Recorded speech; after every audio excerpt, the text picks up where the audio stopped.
We're fractured as a society, I think, as a consumer of news. There's so many different news outlets, so many ways of receiving information. There's not that communal feeling of we all watched the same thing last night.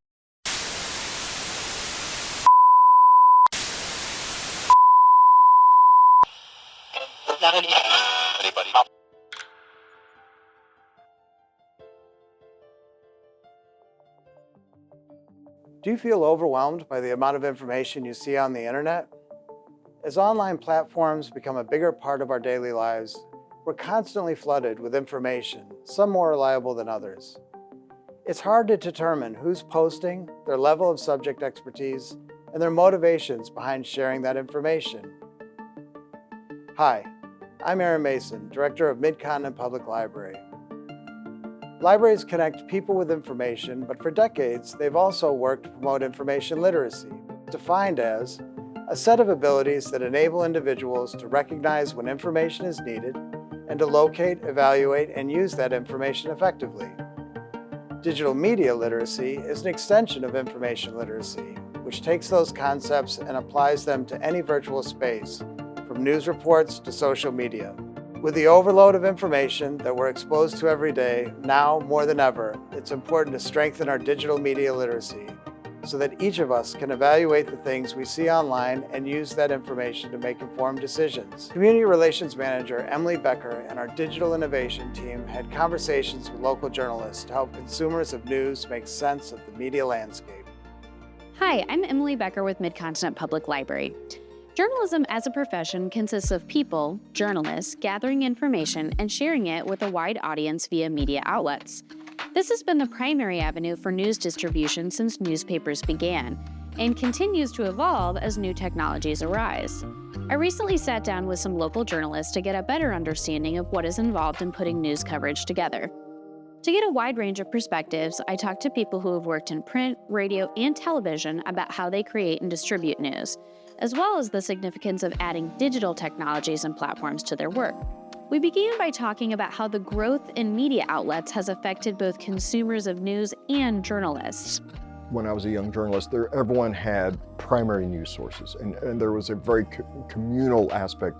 Everyone knew what to look for in the newspaper, everyone knew what channel they tuned into. When I started in news, there were 3 TV channels, and really in the city, I worked in 2 radio stations. I remember the first time I ever saw cable television, and I was stunned at the implications of 12 channels rather than 3, because it gave viewers 4 times as many options. And I remember distinctly thinking in the late 1970s, how is news going to compete with this? How are we going to, in 30 minutes, compete with these additional channels? When I started in radio, everything was actually on tape. I mean, you did an interview and literally you spliced it with a razor blade to try and get, edit pieces together.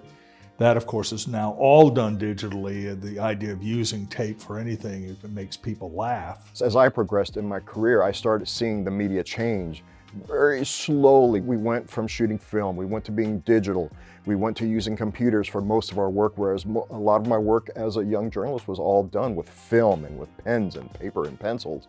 And now most of our work is done often with just a phone. And though that's the biggest change that we've seen, it's just going from these analog devices to these small digital devices that can complicate things, but can also make our work a lot easier too. New technologies have changed the landscape for how news is produced and shared. For the most part, it has made news gathering better and easier.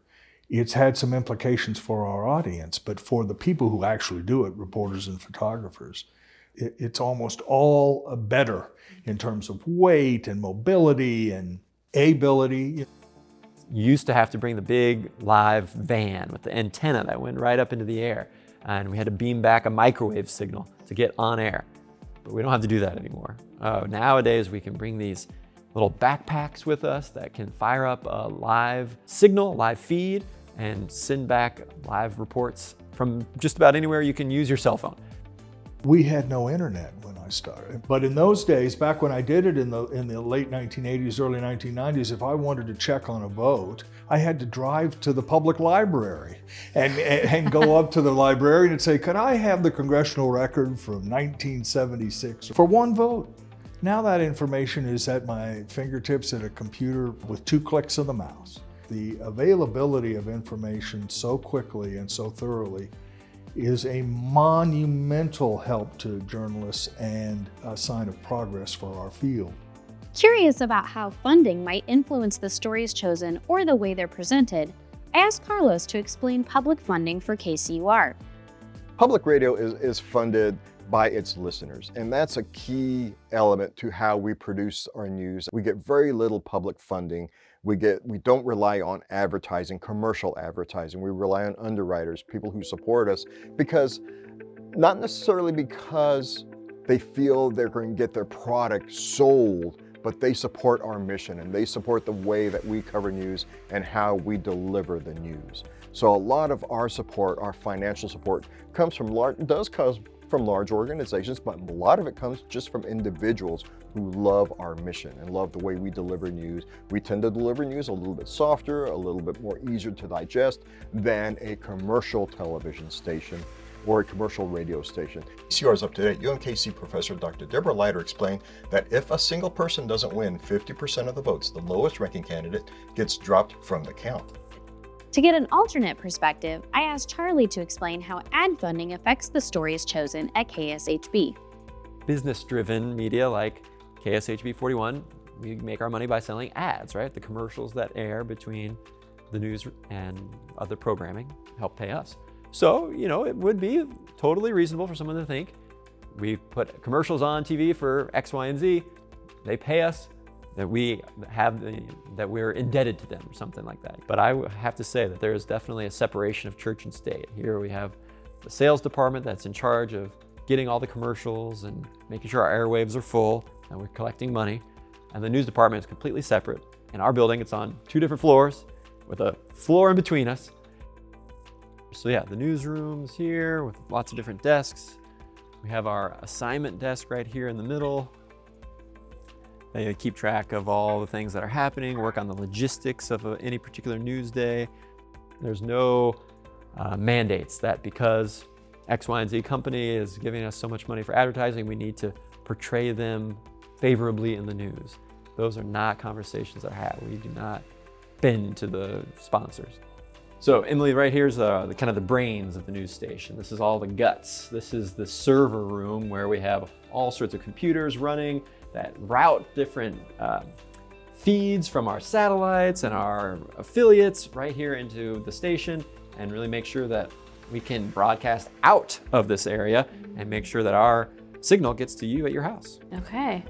I also asked Charlie and Caitlin how local news stories are unique and how they differ from what might be seen on a national news outlet. I do think local journalism is a lot different than what you see on the national panels of the MSNBCs and CNNs and Fox News and all of that. Local news isn't trying to push an agenda. We are just trying to tell you what's happening in your community, giving you the information so that you can understand what's going on and make decisions on maybe who you want to elect to the school board or your city council. Caitlin Knute is an Emmy and AP award-winning news anchor and investigative reporter at KSHB 41 News. The people that you see on local TV, those are the same people that you're going to see in the drop-off line at school, that you're going to see in church, that you're going to see at the grocery stores. We live here. We care about this area. We're not trying to spin the news. Then I asked the journalists how they make decisions on what types of stories the public needs to hear about. First to answer that question is in our name, news. New, it has to be new. So timing is very important when it comes to our coverage decisions. We want something that's happening today. We want something that's new information for folks. And then we do have a whole editorial team that can help kind of parse through other factors and determine what is most relevant to our audience today, or what can wait till tomorrow, or maybe what gets left on the cutting room floor. And that's something that I think maybe has changed over the years. Again, in the old days, at a newspaper, I think even at television stations and radio stations, reporters and editors would work for a large chunk of the day independently. Then at one point in the day, they would all gather in a room and have what's called a budget meeting. I would assume they do this in television and radio. And people would discuss their ideas for stories, what's been happening throughout the day. Now, during the day, we have a continuing dialogue using either email or Slack or even texting about the things that we're trying to work on, the things that we're discussing. And everyone has a chance to chime in and say, oh no, we did this story, or no, this person has an agenda that we need to think more thoroughly about how we want to respond and report that information. We need to kind of double check those facts. And that's going on all day long now, for the most part, because we have so many different technological ways of communicating with our coworkers. We don't just gather in a room at one part of the day and then go our separate ways. There's like I said, a constant dialogue all day long going on. A lot of times, if we're looking for experts, we'll go to academia. We'll go to professors or researchers who have been dedicated to a field, and who have been researching something for most of their careers. And we feel like they have definitely a good handle on the situation, on the topic. A lot of times too in the news, you see like kind of man on the street interviews. We like to get kind of the opinion of the average Joe and put them on TV and kind of share somebody that the viewer at home can relate to. We're always seeking to provide that balance. If we have a crime segment and we know that it's been a really heavy newscast and we've talked about some depressing issues, we're going to think about what is something positive, or how can we balance this out? How can we focus on the helpers? How can we highlight ways that you can process the heaviness in the world today? So that's the beauty of a newscast. There's a lot of thought into making sure that we are hitting everything we need to hit today. Likewise, a newspaper is going to make sure, are we getting everything that we need to today? When you're weeding through all of that information, what types of things do you do to vet information and decide what's going to be included in a story? I think about, when a reporter's working on a story with their editor, with some other editors, or even some other reporters who can overhear what we're talking about. And I think there's a constant dialogue, at least the way we operate, on how stories are developed and how we understand whether there's facts, whether there's emotion, or disinformation that we need to further study or further explore before we actually put the story out on the air or on a digital web page. So it's important to find folks in scenarios that match up with the topic. If we're doing a story about downtown Royals location, we'll find people who have a vested interest in downtown, people who work there, who live there, who are members of community organizations in downtown. So it's about finding people who have a natural connection to the story. I asked the journalist to describe the process that happens to review and edit a story before it becomes the final version that we see.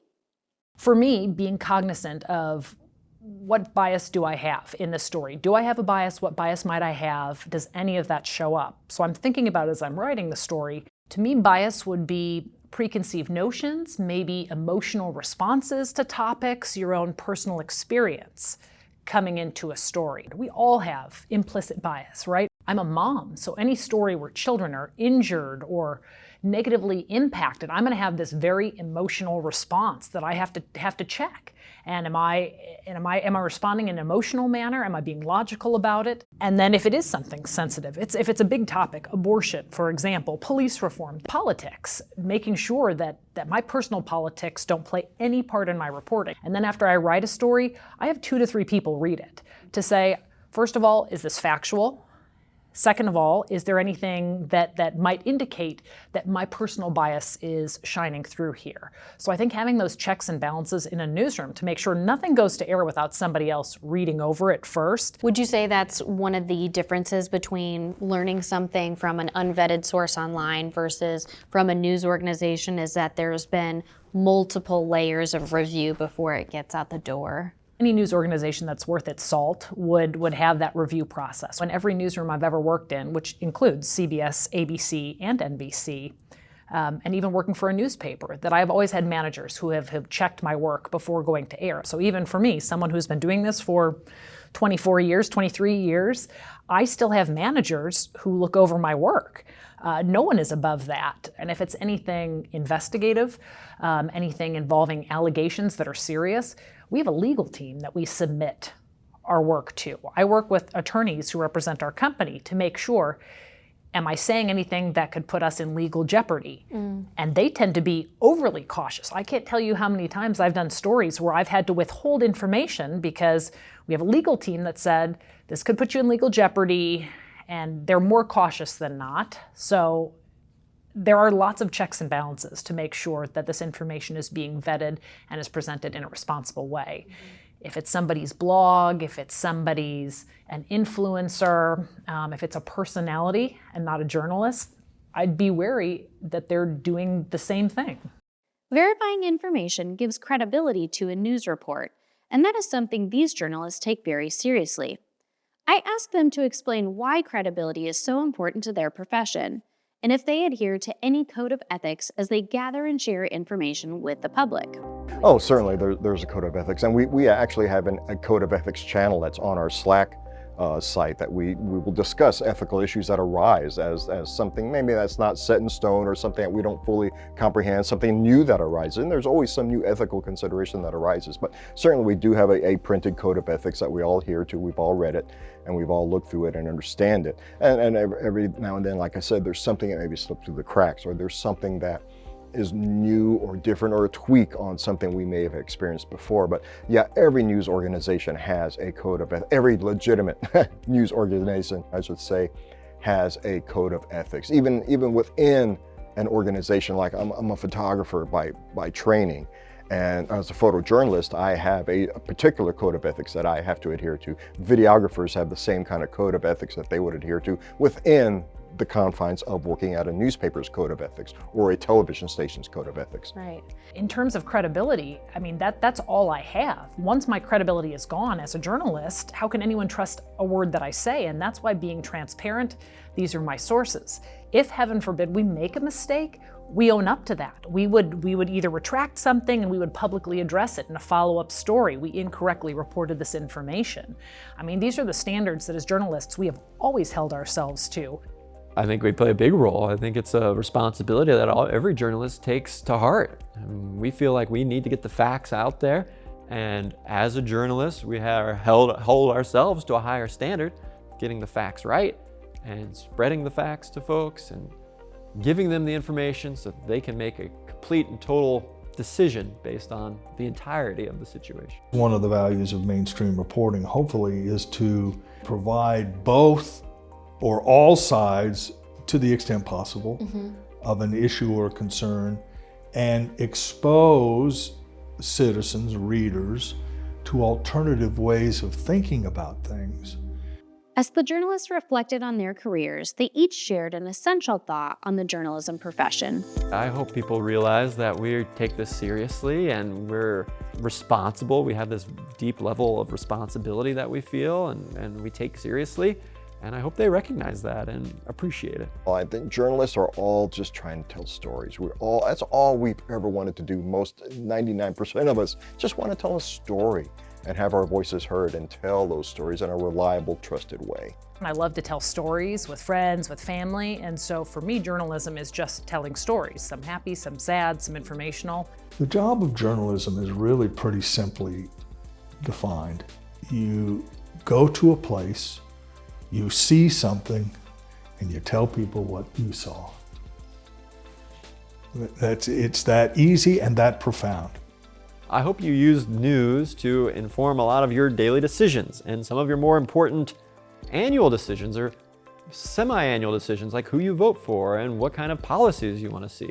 So understanding the news is a really important way to making those decisions. You can't go to the fire, you can't go to the convention, you can't go to the debate. I'll go for you. I'll see something and I'll tell you what I saw. That challenge for 45 years was extraordinarily fun. I loved my job and love what we do and think it's important. Journalism can change the world. The heart of the journalism profession has held steady through the advancement of new technologies that led to the rapid increase in information available, as well as the speed of its distribution. Still, the introduction of technologies such as social media, algorithms, and artificial intelligence have journalism professionals concerned. In part 2 of this series, we'll continue our conversations with Knute, Dave Helling, Carlos Moreno, and Charlie Keegan to learn more about the impact these changes are having on their reporting, as well as tips for how the public can evaluate information and identify misinformation.